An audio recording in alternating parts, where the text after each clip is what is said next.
En plus, en terminale, on passe le baccalauréat, on peut faire après des études supérieures, on peut voir autre chose. Le baccalauréat, c'était vraiment une porte, vraiment, qui pouvait ouvrir la porte à plein de choses. Et là, je sentais qu'on m'avait cassé mon avenir, on l'avait arrêté là, en terminale, voilà, l'année du baccalauréat. On m'a cassé mon avenir là, on m'a dit stop, voilà, et voilà, tu sors, tu es à la rue, tu n'es plus rien, tu vaux plus rien. Et alors je me demandais, je sais pas, maintenant avec le recul, je me demande comment on peut s'émanciper si on passe pas par l'école, comment on peut se libérer, comment on peut apprendre, c'est à l'école qu'on apprend tout. Si on va pas à l'école, on peut rien apprendre, de la vie en tout cas, et en sortant de l'école, ça n'aide personne. Je leur souhaite vraiment beaucoup, mais beaucoup de courage, et quel que soit leur choix, moi je les respecte.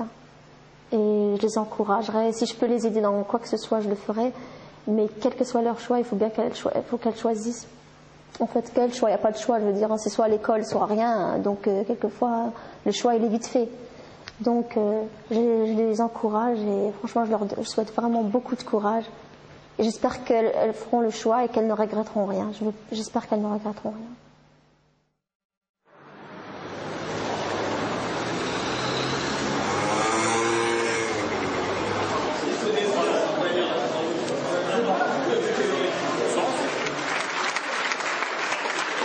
Je m'appelle Georgette Amonou. Ça fait 32 ans que je suis dans l'éducation nationale. Bon, je suis jusqu'à présent très contente d'y être. Mais il y a 5 ans, quand un flair en Normandie a éclaté cette affaire de foulard qui a été énormément médiatisée, et c'est tant mieux parce que moi je pensais que ça allait donner lieu à un grand débat. Puis après tout ça est retombé. On a oublié qu'il y avait 2 petites filles, parce que je dis 2 petites filles de 11 ans et demi qui étaient seulement en 6e. Moi j'ai été absolument choquée, bouleversée par ça. On lui a dit, écoute, t'as les cours par correspondance, t'as qu'à t'inscrire au CNED, mais en plus le CNED c'est pas gratuit, personne ne s'est occupé de savoir si cette famille, qui est une famille d'ouvriers, ils n'avaient pas les moyens de se payer les cours, ça a été très difficile. La petite s'est retrouvée du jour au lendemain avec une pile de cours haute comme ça qu'il avait passé, elle était incapable de s'organiser, donc l'histoire des cours par correspondance, mais c'est un leurre, et c'est renforcer l'inégalité, parce que la petite, elle n'avait pas de parents qui parlaient français. Donc la pauvre mère, la sœur pouvait l'aider, mais elle a été prise par son BTS. La petite, elle s'est retrouvée toute seule à organiser ses devoirs. Et puis surtout, moi surtout ce que j'ai trouvé très triste, et elle en est tombée malade, la petite, je peux le certifier, elle a même été hospitalisée. Et ça, faut le savoir, jusqu'où ça peut aller, l'exclusion. On l'a arrachée, moi je dis, à une communauté scolaire. C'est une petite qui avait des bons camarades. Et je suis d'accord avec les lycéennes, les 3/4 des élèves, je dirais presque la quasi-totalité des élèves, ils ne comprennent pas l'exclusion.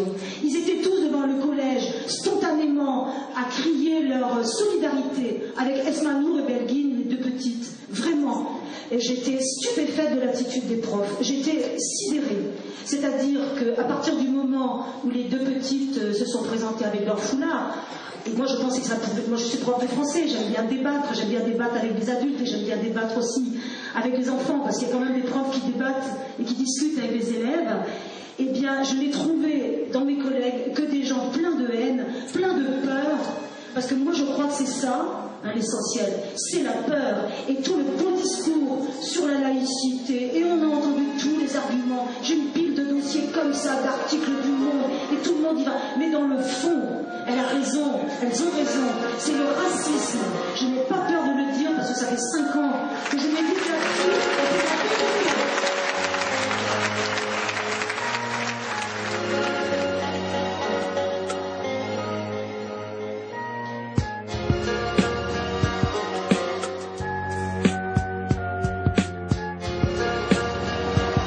Nous sommes le 3 avril 2004 et nous avons décidé donc avec les jeunes filles dont les voix n'ont pas été entendues concernant donc le foulard de faire une manifestation discussion. C'est un terme donc qui a été inventé par ces jeunes filles pour dire qu'on voudrait changer un peu la mentalité des gens.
Il y a certains problèmes en France et ils souhaitent cacher ça, donc en sortant un faux problème pour pouvoir faire des choses par derrière. C'est comme toutes ces lois qui passent en ce moment. Bon, personne n'est vraiment au courant parce qu'on focalise le problème sur le voile, quoi. On supprime des postes, on donne pas des moyens aux professeurs.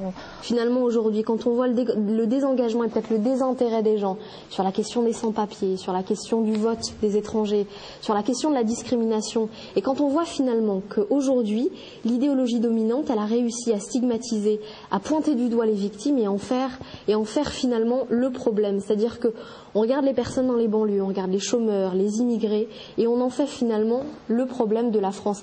C'est-à-dire des vecteurs de violence, alors que finalement la violence et le problème de ce pays, c'est bien la précarité, le chômage et vraiment le manque de politique et de projet social. Aujourd'hui, on est en phase où on est en train de vouloir construire de nouvelles prisons, où il y a une situation carcérale qui est dramatique. Dans les classes populaires, on essaie de montrer que nos gosses, ils doivent être logés à la même enseigne que ceux qui n'habitent pas dans les quartiers, qu'on veut les mêmes moyens, qu'on veut pouvoir lutter contre la discrimination faciès, etc. Le problème de l'insalubrité des logements, qu'aujourd'hui on est face à des politiques de la ville qui discriminent les gens plus qu'autre chose. On ponctionne de l'argent à tout va, mais ça passe plus souvent dans les frais de fonctionnement que dans la réalité des habitants, etc.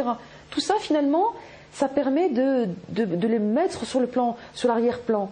L'histoire de Foulard concentre telles énergies, on a vraiment l'impression que la République est en danger, au point que finalement on explique aux gens qu'il faut se solidariser autour de cette question-là. Laissons de côté le reste, ne vous inquiétez pas, on s'en occupe pour vous, on traite ces situations-là. Et on place les gens ensuite sur le fait accompli.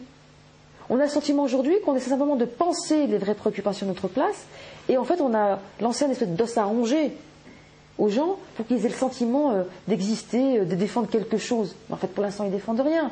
Aujourd'hui, la réalité, c'est que le foulard est un cache-misère.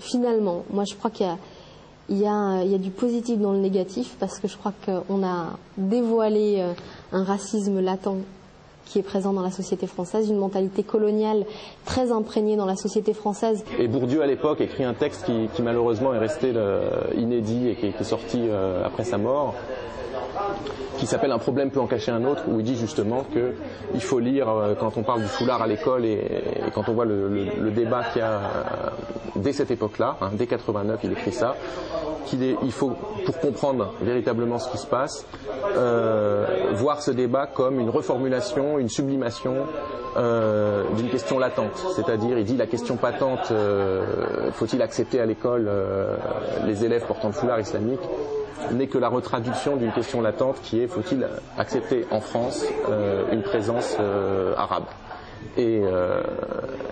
Et de fait, donc, ce que dit Bourdieu, c'est que cette reformulation permet d'apporter une réponse radicale et qu'on ne s'autoriserait pas à apporter si on gardait les termes initiaux.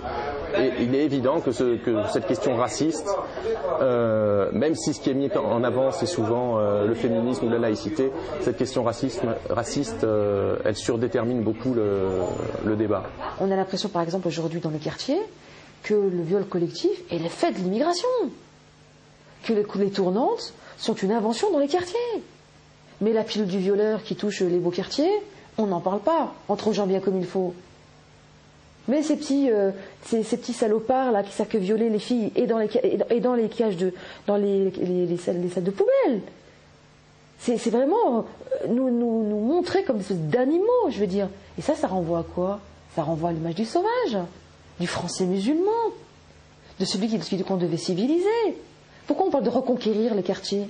On demande de nous assimiler à un pays sans prendre en compte toute l'histoire. Et pourquoi on le fait? C'est stratégie politique encore. On nous demande de